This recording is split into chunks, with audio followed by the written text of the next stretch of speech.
As we draw 2016 to a close, we need to speak about the landmark albums that came out for rock and non-metal. Considering we traditionally talk about heavy metal on this channel, this is a list that always has a lot of interesting facets. Now, I didn't review nearly as many rock albums this year as I have in the past. In fact, it's a little bit of a hybridization for a lot of these that really has kind of caused rock to showcase that it's not dead, instead is bearing different names, different insignias, and coats of arms. Now, considering I didn't get to nearly as many this year, I still have this as a top 15 list, but it's one that could easily have a lot of addition and subtraction, and that's where you guys come in. In the comments below, let me know of your list of the top 10 non-metal albums of the year, the top 10 rock albums of the year, and next year my pledge will be to touch a couple of more rap albums, as there's only one on this list. So without further ado, let's go ahead and get started. Here's the top 15 non-metal albums of the calendar year 2016, and we're going to begin with number 15. Number 15 is the Draft Tongue Orchestra with Broken Lines. This is the side project of the brand new singer of Alice in Chains, William Duvall. I say brand new, he's been with the group for 10 years, bear with me. This is definitely one that showcases a lot of what this project is going to be able to accomplish. There's a lot of straightforward rock here that does have some real interesting deviations to the process. William sounds fantastic. There's a lot of creativity that's abound. I look forward to this band really producing some great things in the future, considering this is just their debut.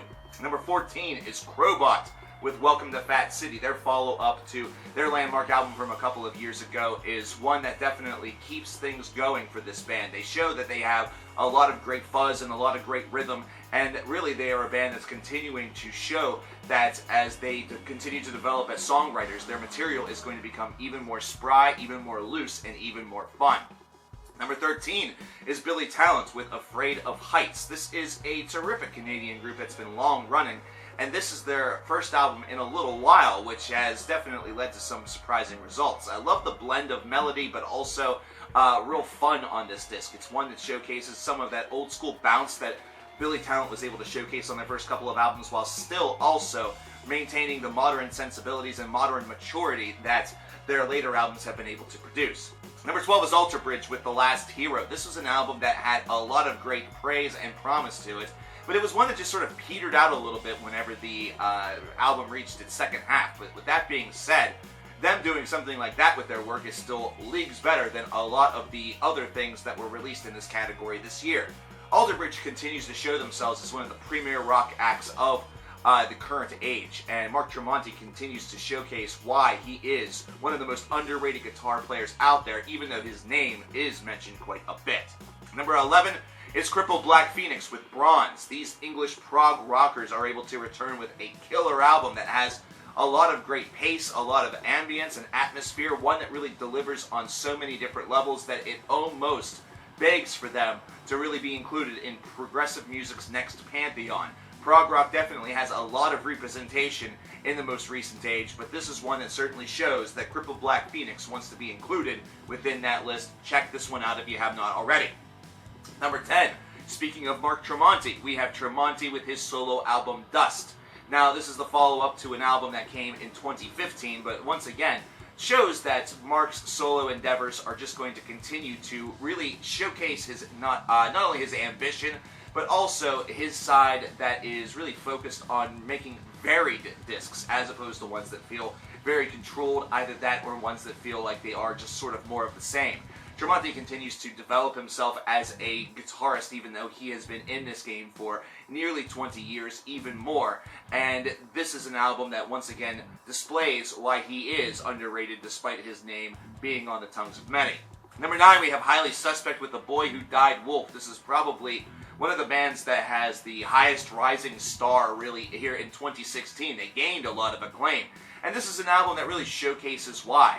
This is a band that does have that sort of alternative rock from the 90s sensibility to them, but also with some of the more modern rock registers. And whenever you combine those two together, you get an album and you get a band that has a lot of charm to them, that also has one thing that a lot of folks in this generation may enjoy, that's a little bit of sex and sultry appeal.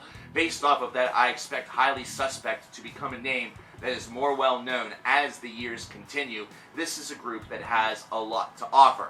Number 8, we have Pliny with Handmade Cities. This instrumental disc is fantastic. It's one that really showcases how the guitar can become a blending tool, one that is able to craft not only terrific soundscape, but also ones that have fantastic building blocks included to their really their architecture in order to craft songs that have just a brilliant juxtaposition to what they're trying to get across. Pliny is a world-class performer, one that is gaining acclaim in the underground circles, and he is one that should certainly break out into the main mold. Number 7, we have Marillion with Fear, which is short for Fuck Everybody and Run. This is a long-running progressive rock project. You notice there's a lot on here. That's simply because prog rock had a killer year here in 2016, and it really went under the radar.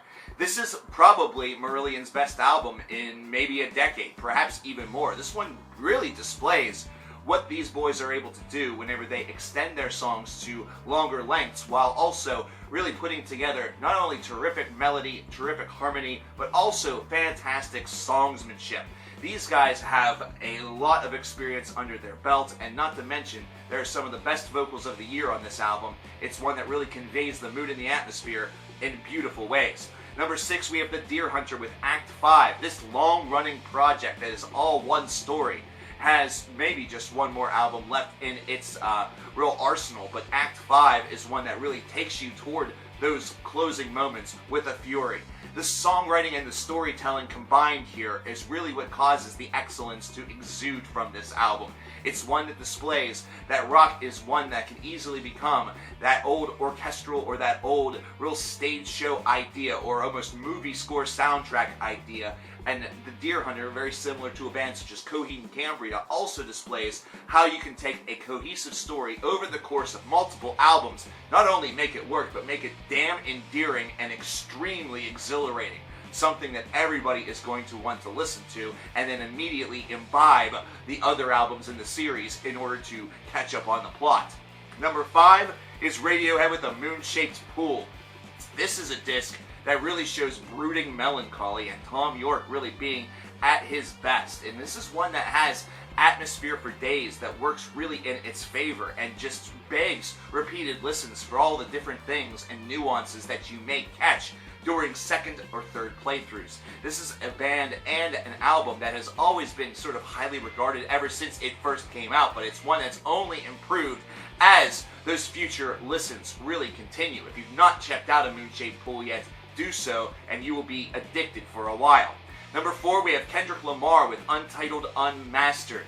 Oh man, To Pimp a Butterfly got the number 1 spot last year. This one did not quite get that same distinction, but considering this is just, B-sides and stuff that was originally, not packaged with To Pimp a Butterfly or any of his other releases, this is pretty darn good.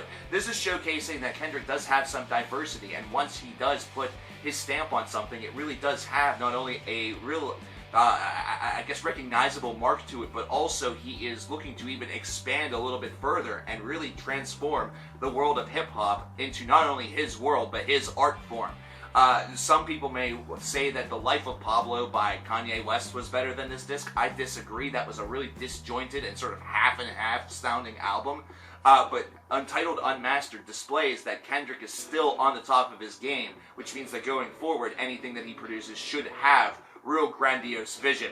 Number 3 is the Deftones with Gore. What a release this was, and they have been on a great high ever since Koino Yokon a couple of years back. This is an album that further displays the power that the Deftones are still able to possess nearly 20 years after their debut album. In fact, more than 20 years. And this is one that also displays that they have a cornerstone notch in the rock industry and in the alternative industry, and some would even say in the nu metal industry, considering they just have a sound that is uniquely their own, and Chino's voice is really untouchable. It's one that will always sort of have its place in history. Number 2, Frost Asterisk with Falling Satellites. This is another progressive rock project, and one that really displays a blend of creativity with also rhythm and atmosphere. This doesn't play by the conventional playbook. This is instead one that aims to go a little bit outside of the reins and outside of the lines in order to really get its message across, and it does so with beauty and passion, but also with a lot of fun in the mix. There are some odd rhythms in here and odd moments that are going to feel really strange the first time around. A song such as Towerfall is going to be strangely stuck into your head after you listen to it the first time, and soon you'll realize that you're racking up 10, 12, 15, 20 listens of this track without even realizing it. It's one that has a very strange introduction that then leads into a powerful chorus that gets stuck in your head. The mark of a band that is truly on the pathway to success. And that brings us to number one, which is baby metal with metal resistance. I really debated about putting this on the metal list, considering its name, and really looking back, it should have been on there. It probably would have been sort of middle of the road, anywhere between 10 to 25. But this is an album that is also just as much a rock album as it is a metal album, considering it's displaying the power of this music and how it can easily have an appeal that not only transcends the radio, but also transcends borders. It transcends countries, continents. This is a group that really has taken people by surprise, and their association with a lot of the other terrific names within the heavy metal department, but also in the rock department with people such as the Foo Fighters, displays that this is a band, this is a group of girls that is doing one more piece of transcendence. They're transcending genres. This hybridization is one that may lean a little bit more toward the metal distinction, all things considered, but this is also a group that's rock appeal is based around their songwriting prowess and the fact that their songs such as The One really have Queen-like mastery to it. And if you recall, Queen is a fantastic rock band. This is one that could go either way, but either way, it is a potential real genre-defining album here in 2016, as it displays that the influence from the Far East can easily invade America, similar to how Psy was able to do so with Gangnam Style, and really take a world on fire if they would just allow themselves to really be taken, real prisoner by it. There you have it, ladies and gentlemen. 15 non-metal albums and why they were great this year. Please let me know what your list is in the comments below. I'll see you guys in 2017. I'm coverkillernation. Take care.